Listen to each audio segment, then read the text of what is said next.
Oi, pessoal, tudo bem? Vamos continuar conversando sobre inovação? A nossa convidada é diretora de comunicação e sustentabilidade da Toyota América Latina e também presidente da Fundação Toyota do Brasil. Seja muito bem-vinda, Viviane Mansi. Oi, Viviane, que prazer recebê-la aqui no festival. Tudo bem com você? Tudo em ordem, eu que agradeço. A gente acompanha o trabalho da Klabin de perto, então é um prazer para nós fazer parte dessa conversa. Prazer é nosso, Vivi. Bem, a gente sabe que a Toyota tem inúmeras iniciativas sustentáveis, não só no Brasil, no mundo todo. A cada 5 anos vocês lançam o Plano de Ação Ambiental, já estão aqui na 7ª edição, sempre com metas muito claras e resultados muito palpáveis. Conta pra gente um pouco dessa metodologia. Por que é interessante, é importante você ter esses objetivos assim tão precisos e os resultados também? Bacana, obrigada pela pergunta, Rosana. Esse é um pouco do estilo de trabalho da Toyota. A Toyota é uma empresa que ela tem por volta de 85 anos, e essa questão do olhar para a comunidade, olhar o lugar onde ela opera, é uma coisa que faz parte do nosso jeito de ser desde o início, o que é bastante comum para empresas japonesas, né? A empresa japonesa, em geral, como cultura de país, tem essa preocupação com tudo que está relacionado ao seu negócio. Então, sustentabilidade nunca foi uma coisa muito distante, mas, dadas as demandas sociais, dadas as demandas da sociedade como um todo, de um tempo para cá, a gente começou a organizar e a dialogar melhor com o mercado a respeito dessas questões. Então, eu posso dizer para você que a gente opera em 3 grandes grupos. Aquele tipo de ação que a gente faz dentro de casa, na nossa própria operação, aquele tipo de ação que a gente faz na nossa cadeia de valor, porque não adianta eu fazer só dentro de casa, porque eu compro muitas peças de fora. Os concessionários, por exemplo, eles não são da Toyota, eles são parceiros. Então, a gente precisa ter um diálogo que inclua a todos. E, finalmente, a gente faz também uma série de coisas que são feitas por conta de vocação social, o compromisso que a empresa tem de fazer para a sociedade, independentemente de tudo aquilo que ela faz dentro de casa. E aí, esses desafios ambientais, eles colocam números, compromissos e prazos para tudo isso. Nós acabamos de fechar o 6º plano, significa que a gente tem ali dentro pelo menos 30 grandes ações de como é que a gente evolui na economia de água, de energia, uso adequado de resíduos, como é que a gente melhora a nossa relação com o meio e envolve a nossa cadeia. E como é que a gente gerencia isso? Que eu acho que é a parte mais interessante para a gente provocar transformação. Isso a gente levanta com cada área, então a minha área, no final das contas, ela opera como uma grande governança dessas questões, mas a gente levanta os compromissos com as áreas, a gente acorda com os parceiros externos e tem um grande processo de governança no dia a dia para garantir que nenhuma tartaruga cruza a linha de chegada, né? Porque são coisas que não são simples. Nós não estamos falando de coisas pequenas. Então, eu te dou alguns exemplos. Por conta desses planos, a gente hoje já tem 100% da energia que a gente usa nas 4 plantas do Brasil, já é energia limpa e certificada. Ano após ano, a gente aumenta a produção, mas a gente diminui o uso de água e de energia. A gente tem a maior rede do Brasil de concessionários, que tem ISO 14001, porque a gente também ajuda nesse processo de formação e de aplicação desses conceitos dentro de casa. E a gente tem a Fundação Toyota do Brasil, que não é um braço social da Toyota, hoje ela é completamente independente, é uma fundação de fato, então eu presto contas para o Ministério Público, que vai olhar outras questões de cidades sustentáveis e de educação mais fortemente, para a gente contribuir com esses temas no país que precisa desse olhar. Porque quando a gente fala de indústria automotiva, né, o setor automotivo, que emite muito CO2 e um dos responsáveis pela questão do aquecimento global, as pessoas acham que fazer só isso, reduzir as emissões, já é o bastante. Mas é importante ter uma plataforma mais robusta, né, Vivi, em que você possa ter também o lado social e de governança contemplados. Não, com certeza, tanto que quando a gente fala globalmente, e eu sempre gosto de pensar global e dar exemplos locais, para a gente ver que não é uma coisa só lá do Japão. E eu acho que esse tem que ser o nosso compromisso. Quando nós fazemos parte de empresas globais, parece que se a gente fez lá fora foi suficiente, né? Mas não é assim, a gente tem que tratar de colocar em letra local tudo o que a empresa se propõe a fazer. Mas a empresa declara como a sua missão felicidade para todos, ter felicidade em larga escala. Agora, não é só produzindo veículos que a gente consegue felicidade em larga escala. Até porque o portfólio de produtos da Toyota, eu não tenho, por exemplo, aqui no caso do Brasil, carros de entrada. Então, nós somos a sexta ou a quinta, dependendo do mês, maior empresa do Brasil, né? Então, como é que eu me comprometo com felicidade para todos se eu sequer chego a todos? Mas a gente pode chegar de outras maneiras. Bons processos de contratação gerando empregos, trazendo inovação para o Brasil, pensando, e eu acho que esse é o ponto crucial da sua pergunta, quando a gente pensa o nosso portfólio no futuro, a gente tem falado muito da eletrificação do mundo, que no futuro a gente vai ter um tombo muito produtivo, né, importante a respeito de emissões, mas eu já posso dizer que aqui no Brasil hoje eu já tenho 10 veículos que são eletrificados. E eu posso também te dizer que em 2025, logo ali, eu vou ter todo o meu line-up, ou seja, todo o meu pacote, o meu portfólio de produtos com pelo menos uma versão híbrida. E aí você também pode me perguntar, mas poxa, híbrido, o que é o híbrido? Que é uma dúvida que em geral as pessoas têm.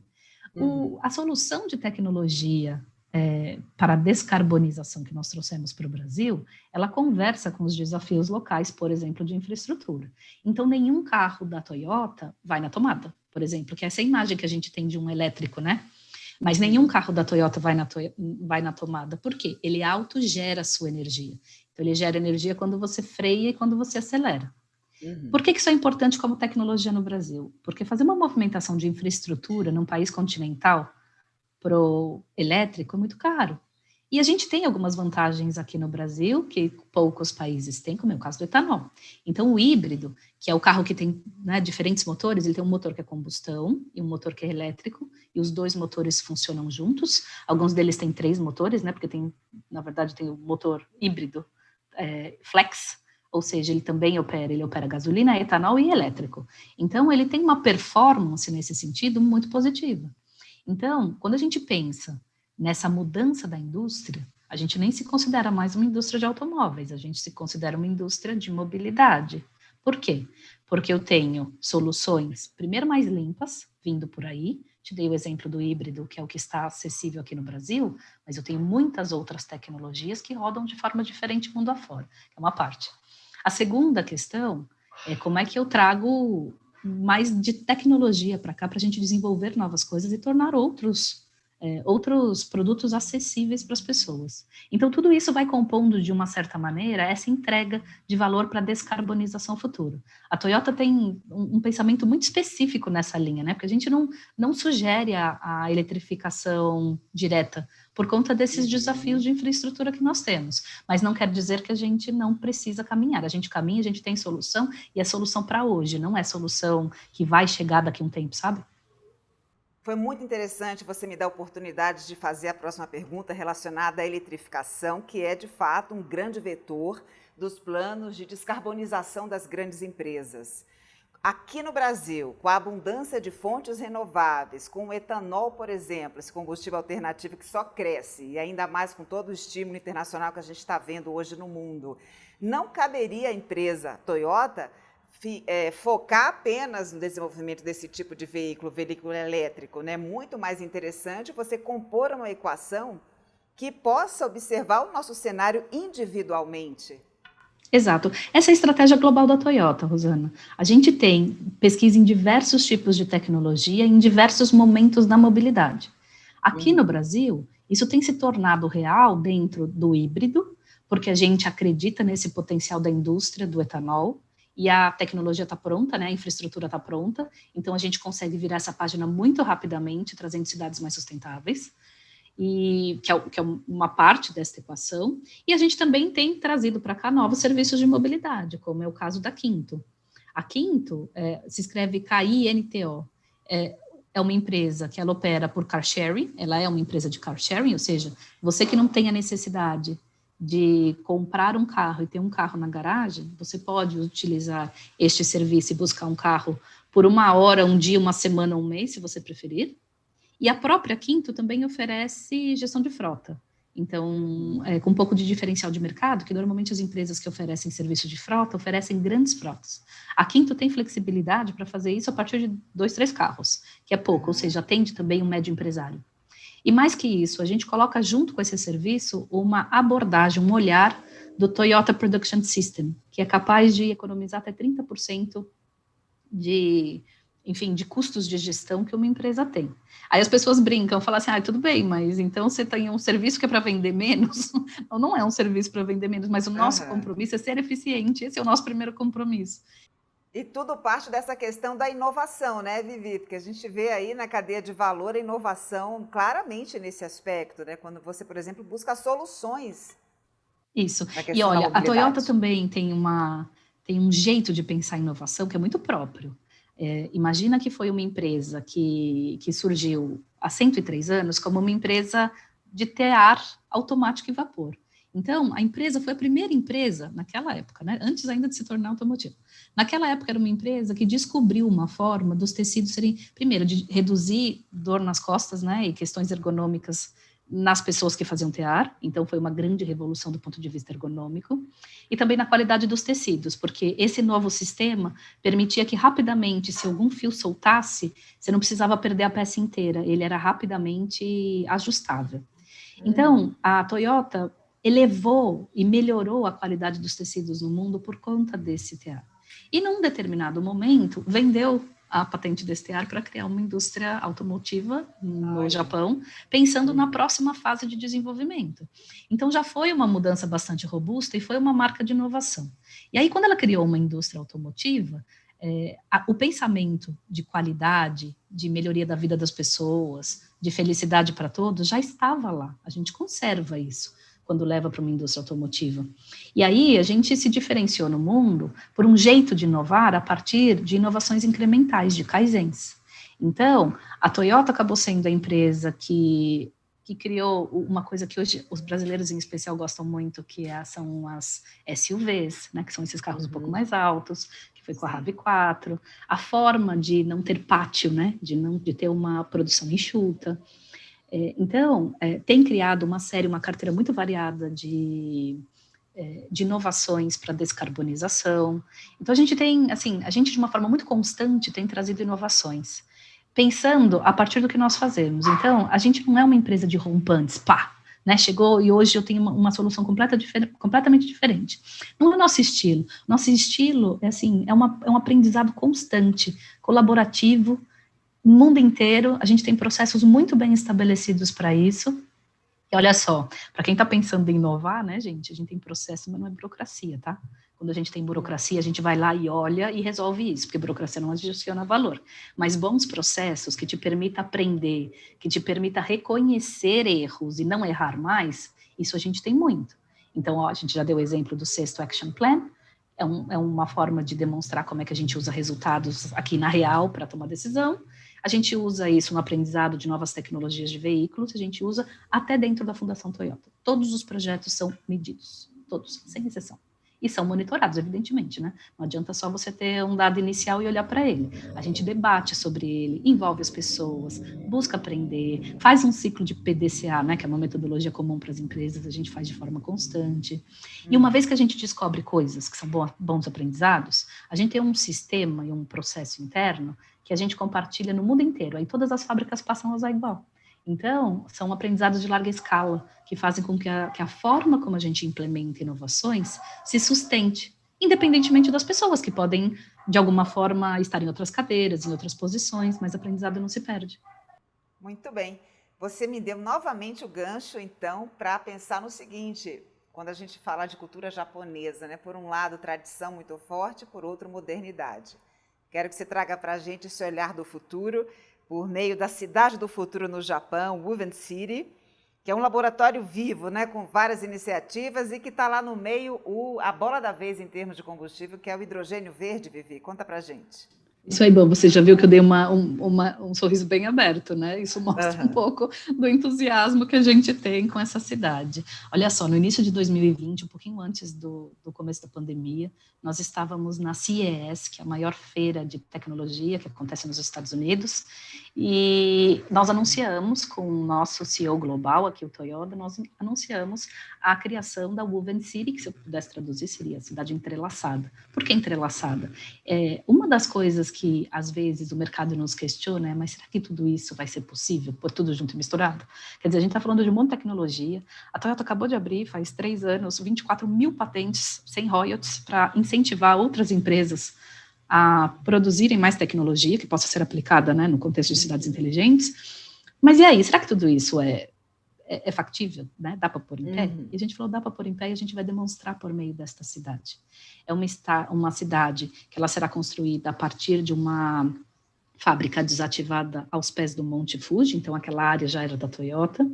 Ela inicialmente é para 2.000 pessoas. A gente imagina que entre essas 2.000 pessoas, a gente tem alguns grupos ali muito específicos, como grupos de pesquisadores, né, de universidade, que pesquisem várias interações entre o humano, a tecnologia, o viver bem, a cidade sustentável. A gente imagina famílias, porque elas vão se beneficiar muito de novas tecnologias, e pessoas com mais idade, porque elas também vão se beneficiar deste novo mundo. E é uma cidade, você vai falar, bom, mas o que isso tem a ver com o carro, né? É uma cidade que a gente deve utilizar a questão do deslocamento e da mobilidade de muitas formas diferentes. Então, a gente vai ter desde ambientes de circulação pedonal, ou seja, só pedestres andam, e veículos de muito baixa velocidade, como é o caso de patinete, uma via um pouco mais veloz, mas ainda uma via local, e uma via expressa. Além disso, a gente vai ter cidade subterrânea para serviços. Então, o ambiente em si vai ser um ambiente mais limpo, porque tudo que é serviço não vai competir com o olhar humano, né? Ele vai estar no subsolo, para entregas e, enfim, para que a cidade aconteça, né, para beneficiar as pessoas, mas que não seja visto. E a Toyota também pesquisa o que é popularmente conhecido como carro voador, que vocês sabem que não é bem isso, né, gente? Mas, enfim, a gente usa o espaço aéreo de uma forma também para facilitar deslocamentos quando necessários. A pedra fundamental dessa cidade já aconteceu agora dia 23 de fevereiro de 2021, porque é o dia do Monte Fuji, e vocês sabem que o Japão é muito ritual nesse sentido, então a gente colocou a pedra fundamental, colocou lá a pá pela primeira vez para dar início no que para nós é um sonho se tornando realidade. É demonstrar que tudo isso pode de verdade melhorar a vida das pessoas. É isso que eu queria te perguntar, porque no primeiro momento você pensa, é uma jogada de marketing, né? Fazer uma cidade do futuro, em que as pessoas vão ficar ali deslumbradas, né? Com tantas inovações e tal. Mas o objetivo seria observar o que pode dar certo ali para replicar, de fato, na vida real, Isso. Prática da vida das Laboratório pessoas, vivo. né? Essa é a ideia, laboratório vivo. E a gente também está levando para lá alguns aprendizados. Né? Quer dizer, a Toyota sempre foi uma empresa, sempre foi, não, né? Mas lá no passado, porque isso já tem mudado bem, foi uma empresa muito fechada, né? A gente desenvolvia as nossas próprias tecnologias. E cada vez mais a gente tem se aberto para fazer muita colaboração. Então, a gente tem empresas de tecnologia conosco, na verdade, quem quiser entrar no site wovencity.com, vai entrar lá e vai ver 1000 oportunidades. Bom, eu tenho um serviço que talvez sirva aqui, pode ir lá, pedir uma reunião, pedir para reconhecer uma certa tecnologia e entender como ela vai funcionar. Mas a cidade, ela está colocada de uma forma que ela tem facilidade para crescer. Então, esse é o início. Como é que ela vai se desenvolver vai depender do quanto ela está conseguindo, de fato, cumprir a sua missão, né? De facilitar a vida das pessoas, de nos trazer aprendizado, como é que a gente pode ir além. E aí eu te dou um exemplo aqui de coisas que as pessoas conhecem menos da Toyota. A gente pesquisa muito robôs. Por que robô, né? Quer dizer, não é só o robô da autonomia do veículo. A gente hoje tem uma linha de pesquisa de robôs que são robôs domésticos, porque a população tem vivido mais, né? Então, você imagina que uma geração que vai viver 100 anos, 120 anos, precisa de outros tipos de cuidado e de assessoramento. Então, eu posso dizer que são tecnologias que elas existem para ampliar capacidades humanas, né? Não para substituir. Então, é um robô que te lembra, ou lembra para um idoso, para uma idosa, a hora de tomar um medicamento, que lembra boas memórias e que recorda e traz fotos sobre grandes momentos vividos. Alguém que te ajuda a realmente aproveitar a sua vida durante todo o período que você a tiver. Vivi, adorei conversar com você. Pena que a gente não tem mais tempo, né, para trazer ainda mais iniciativas aqui para o nosso público. Um beijo para você, eu espero te encontrar numa próxima oportunidade, tá bom? Que joia, que joia. Agradeço a conversa. Eu vou deixar com vocês um pequeno vídeo aí, bem breve, da Woven City, e quem sabe a gente se encontra lá em algum momento. Até mais, Vivi. Obrigada. Até. Tchau, tchau.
Tenho certeza que você aí também se impressionou muito, né, com a forma como a Toyota vem inovando ao longo dos anos. E o Festival Inova Klabin em Casa continua inspirando ótimas ideias, ideias transformadoras. Você continue com a gente, eu volto daqui a pouco. Até já.